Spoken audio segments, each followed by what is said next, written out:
আমার দুষ্টু মিষ্টি ভালোবাসার বন্ধুরা, কেমন আছো সবাই? আশা করি অনেক অনেক ভালো আছো। আমি তোমাদের নীলু আপু চলে এসেছি নতুন গল্প নিয়ে। আজকের গল্পটি শুনলে তোমাদের লুম দাঁড়িয়ে যাবে। তাই গল্পটি শোনার আগে অবশ্যই হেডফোন ব্যবহার করো। আজকের গল্পের মূল নায়িকা হল আমার মা হেনা। আমি কখনোই ভাবিনি যে আমি আমার মা হেনাকে আমার নিজের স্ত্রী হিসেবে পাব। যেদিন মা আমায় অনুভব করল যে আমি বাড়ির কর্তা। আমার নাম রাজু। কয়েক মাস আগে আমার বাবা মা মারা গেছেন, কিন্তু আমার আর মায়ের জন্য সবকিছুই রেখে গিয়েছিলেন। আমাদের জন্য একটি বাড়ি এবং ব্যাংকে বেশ ভালো মতো টাকা পয়সা রেখে গিয়েছিলেন। আমি একটি রাজ্য সরকারের কর্মচারী, আর আমার মাইনে বেশ ভালো ছিল। ঘরের কাজ করতে আমার একদমই ভালো লাগত না, আর আমার জীবন অফিস আর পাড়ায় আড্ডা মেরেই কেটে যেত। আমি কখনোই বাড়ি নিয়ে মাথা ঘামাই না। আমার বাবা বাড়ির বাইরের কাজকর্ম দেখত, আর মা বাড়ির ভিতরের দায়িত্ব নিত। তাই আমি কোনো চাপ ছাড়াই জীবনযাপন করছিলাম। কিন্তু যেদিন আমার বাবা আমাদের ছেড়ে চলে গেলেন, তখন আমি বুঝতে পারি যে মাকে সমস্ত কাজ করতে হয়। মা কিছু না বলেই প্রায় ১ মাসের ওপর সব দিক সামলাচ্ছিল এবং কখনো অভিযোগ করেনি। কিন্তু একদিন মা আমার উপর অনেক চেঁচিয়েছিল। মা আমার উপর রেগে বলেছিল, তুই একটা দায়িত্বজ্ঞানহীন ছিলি। তোর বাবার অবর্তমানে তুই বাড়ির কর্তা, তাই তোকে পরিবারের সমস্ত কাজকর্মের দায়িত্ব নেওয়া উচিত।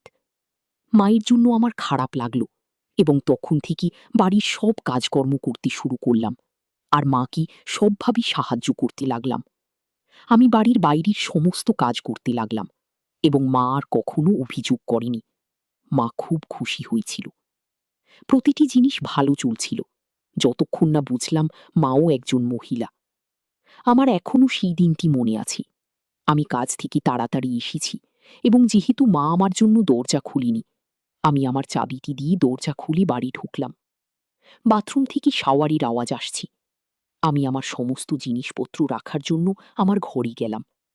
কিছুক্ষণ পরই শাওয়ারের আওয়াজ থামল এবং বুঝলাম মা তার ঘরে ঢুকল। আমি আমার ঘর থেকে বেরিয়ে মায়ের ঘরের দিকে যাচ্ছিলাম। মায়ের ঘরের দরজায় গিয়ে দেখলাম যে দরজাটি ঠিকভাবে বন্ধ করা হয়নি। দরজার ফাঁক দিয়ে ঘরের ভেতরটা দেখা যাচ্ছিল। মা ভেজা পড়ে দাঁড়িয়ে আছে। মায়ের উপর থেকে সম্পূর্ণ। মায়ের বেশ বড় বড় দুটো খোঁকার দেখা যাচ্ছে। সেই জন্য মায়ের নরম গোলাকারগুলো খুব সুন্দর লাগছে। মায়েরগুলো বাদাম রঙের। শুদ্ধ স্নান করার জন্য মায়ের মাথার চুল ভিজেছিল, আর সারা গায়ে জলের ফোঁটা লেগেছিল। মাকে দেখতে খুব সুন্দর লাগছে। মায়ের নজরে আসার আগে আমি একটু জোরে মা বলে ডেকে নিলাম। মা সঙ্গে সঙ্গে নিজের তোয়ালিটা নিজের চাপা দিয়ে দরজা খুলে জিজ্ঞেস করল, রাজু, কখন এলি তুই? আমি কিছু না বলে মায়ের টানতে লাগলাম। মা ২ হাতে করে ধরে আছে যাতে আমি সেটা খুলতে না পারি। কিন্তু আমি তখন পাগলে হয়ে আরও জোরে টানতে লাগলাম, আর মায়ের সব চেষ্টা ব্যর্থ হয়ে গেল। মায়ের থেকে পুরোটা টেনে নিলাম। মা এবার বুঝতে পারছিল যে কি হতে চলেছে। মা শুধু পরে আমার সামনে দাঁড়িয়ে আছে। মাকে ওই অবস্থায় দেখে আমার ফেটে বেরোতে চাইছিল। এরপর মাকে কাছে টেনে তার চেষ্টা করতেই মা আমাকে ধাক্কা দিতে শুরু করল। মা নিজের মুখটা সরিয়ে নেওয়ার চেষ্টা করছিল, কিন্তু আমি ২ হাতে মাকে ধরে নিজের বসিয়ে দিলাম। তারপর মায়ের দুটো ভালো করে নিজেরটা মায়ের ভিতরে দিয়ে মাকে খুব ভালো করে মায়ের বাধা দেওয়ার শক্তি যেন কমে গেল। মা চুপচাপ দাঁড়িয়ে রইল। কিছুক্ষণ পরে যখন মাকে ছেড়ে দিলাম, তখন মা তাড়াতাড়ি ঘরে থেকে বেরোবার জন্য দরজার দিকে যেতে লাগল। আমি দৌড়ে মায়ের দিকে গেলাম এবং ১ হাত দিয়ে মায়ের ধরে আবার বিছানার কাছে নিয়ে এলাম। মা অবশেষে জিজ্ঞেস করল, কেন তুই আমার সাথে এরকম করছিস? আমি বললাম, কারণ তুমি আমায় বলেছিলে যে আমি বাড়ির কর্তা, তাই আমি তোমায় আমার কর্ত্রী বানাতে চাই। মা বলল, কিন্তু আমি তোর মা, এসবের সাথে কেউ করে না। এই বলে কাঁদতে শুরু করল। তুমি মায়ের সাথে সাথে একজন মহিলাও, তাই না? এই বলে মায়ের জবাবের অপেক্ষা না আবার বললাম, মা, তুমি আমায় আর বাধা দিও না। বিছানায় শুয়ে পড়ি, আমার জন্য প্রস্তুত হও। আমি মায়ের দিলাম। আর তারপর নিজের লম্বা শক্ত বেরিয়ে এলো। মা আমার দিকে তাকিয়ে দেখে নিজের মুখটা ঘৃণায় সরিয়ে নিল। এরপর মাকে বিছানায় শুইয়ে দিলাম, আর মা আমায় দুহাত দিয়ে বাধা দিতে থাকল। আমি মায়ের দুহাতের কবজি আমার এক হাত দিয়ে ধরে মায়ের মাথার উপরে রাখলাম। কাস্তে কাস্তে মা বিছানায় চিৎকার করে বলল, তুই কি চাস আমার থেকে? আমি কিছুই বললাম না। কিছুক্ষণ পরে মা উঠতে চেষ্টা করল। এবার আমায় ধাক্কা মেরে উঠে দাঁড়িয়ে দরজার দিকে যেতে শুরু করতেই আমি মাকে পেছন থেকে ধরলাম। তারপর এক হাতে আর এক হাত দিয়ে দড়িটা টান দিতেই মায়েরটা ঝপ করে মেঝেতে পড়ে গেল। মা সঙ্গে সঙ্গে নিজের হাত দিয়ে নিজের ওপরে ঢাকা দিল।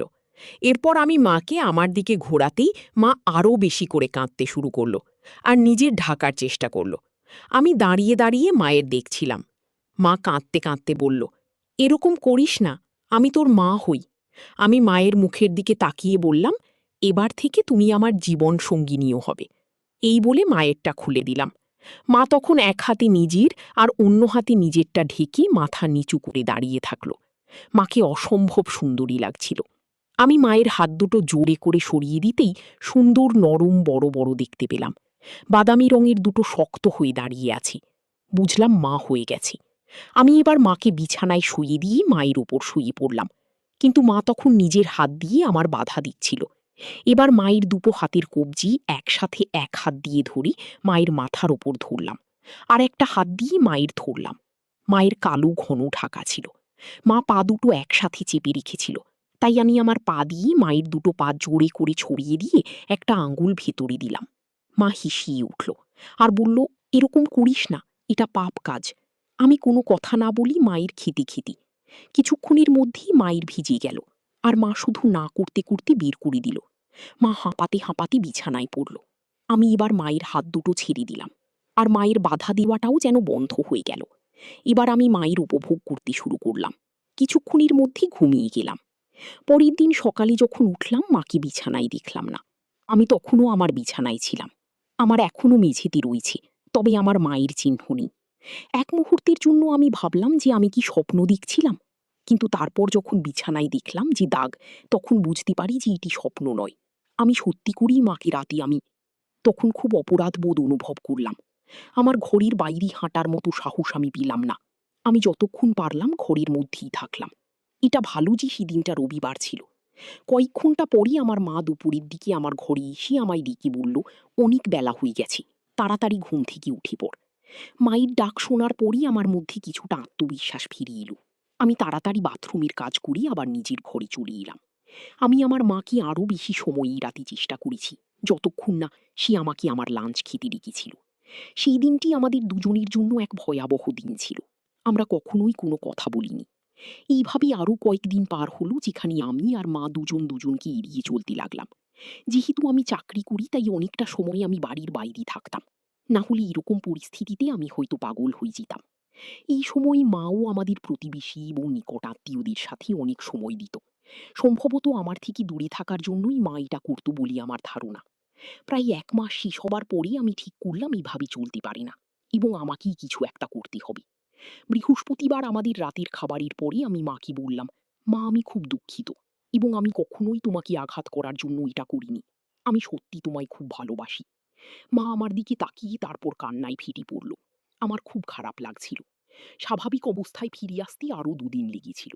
আমাদের মা ছেলের সংস্কারের স্বাভাবিকতা কখনোই ফিরে আসেনি। মা সর্বদা আমার কাছ থেকে দূরে থাকার চেষ্টা করেছিল, এবং যখন পরিবর্তন করত অথবা ঘুমাতে যেত, সবসময় নিজের ঘরের দরজা লক করত। প্রায় ৩ মাস আমরা আমাদের জীবনকে এভাবেই কাটালাম। কিছুদিন পরে জিনিসগুলি স্বাভাবিক হবার পরে আরও ২ সপ্তাহ পরে আমার মা তার বন্ধুদের সাথে একটি সিনেমাতে যায়। আমি জানতাম যে মা একটি মুভিতে যাচ্ছেন, কারণ মা আমার কাছ থেকে কিছু টাকা নিয়েছিল। আমিও নিজের কাজের জন্য শহরের বাইরে একটা ট্রিপে গেলাম। ২ দিন পরে যখন আমি আমার ট্রিপ থেকে ফিরে এলাম, যখন দেখলাম যে বাড়ির পরিবেশটা অনেকটাই আলাদা হয়ে গেছে। আমার মা খুব সুন্দর একটি শাড়ি পরেছে এবং তার চুলে ফুল লাগিয়েছে। সাধারণত বিধবা মহিলারা তাদের চুলে ফুল কখনো লাগায় না। মায়ের মনও খুব ভালো মেজাজে আছে বলে মনে হচ্ছে। আমি খুশি হয়েছি, কিন্তু মাকে এভাবে দেখে হতবাক্য হয়েছি। আমি ঘরে এসে মায়ের জন্য আনা মিষ্টি মায়ের হাতে দিলাম, আর মা হাসি মুখে সেটা নিল। মা আমার ট্রিপের ব্যাপারে অনেক কিছু জিজ্ঞাসা করল। আমি বুঝলাম যে মা আমায় ভালোভাবে গ্রহণ করেছে। আস্তে আস্তে আমিও অনেক স্বাভাবিকভাবে মায়ের সাথে কিছুক্ষণ পরে দরজার আওয়াজ পেয়ে দেখলাম মা হাতে একটা দুধের গ্লাস নিয়ে আমার ঘরে ঢুকল। মা একটা সুন্দর হলুদ শাড়ি পরেছিল। শাড়িটা অনেকটা নিচে করে পড়েছিল, তাই মায়ের সুন্দর দেখতে পেলাম। আমি মাকে এভাবে দেখে হতবাক হয়ে গেলাম। মা যেন ঠিক এক নববধূর মতো আমার ঘরে ঢুকল। কারণ সাধারণত নববধূরাই হাতে দুধের গ্লাস দিয়ে এভাবে ঘরে প্রবেশ করে। এক মুহূর্তের জন্য আমি ভাবলাম যে এটা হতে পারে না। আমি আমার চোখকে বিশ্বাস করতে পারছি না। আমি যাকে চেষ্টা করেছিলাম সে আবার আমার কাছে আসার চেষ্টা করছে কেন? মা ঘরে ঢোকার সাথে সাথে ঘরের দরজাটি বন্ধ করে আমার কাছে এসে দুধের গ্লাসটা হাতে দিল। আমি গ্লাসটা নিয়ে দুধটা খেয়ে নিলাম।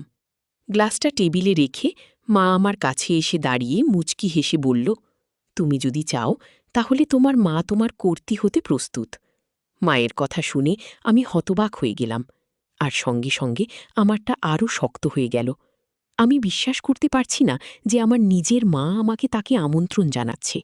আমারই সব চিন্তা করতে কয়েক মিনিট সময় লেগেছে, কারণ আমি দেখতে পেলাম যে আমার মা এখনও আমার উত্তরের জন্য অপেক্ষা করছে।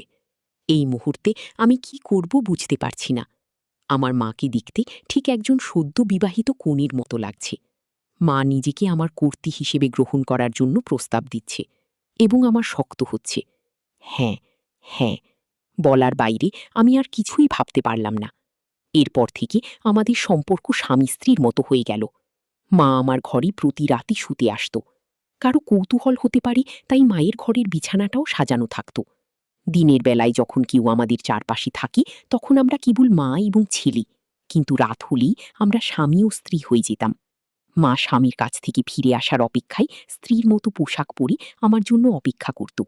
আমি যখন কাজ থেকে বাড়ি ফিরে আসি তখন আমার মা সুন্দরভাবে সেজেগুজে থাকত। মা আমার কাছে স্ত্রী এবং আমি তার স্বামী ছিলাম। মা আমায় বলল যে আমি যেভাবে তাকে বিভিন্ন পুঁজি, যা আমার বাবা কখনো করেননি। কয়েক মাস পরই ৪৩ বছর বয়সী আমার মা হিনা আবার হলো। এবার মায়ের আমার বাচ্চা, তার নিজের ছেলের বাচ্চা। আমি খুশি আমাদের বাচ্চা আর ৬ মাসের মধ্যে পৃথিবীতে ভূমিষ্ঠ হবে। এইভাবেই মা আর ছেলের প্রেমের সম্পর্ক আর সংসার চলতে লাগলো। এখন মা আর আমি দুজনেই খুব খুশি।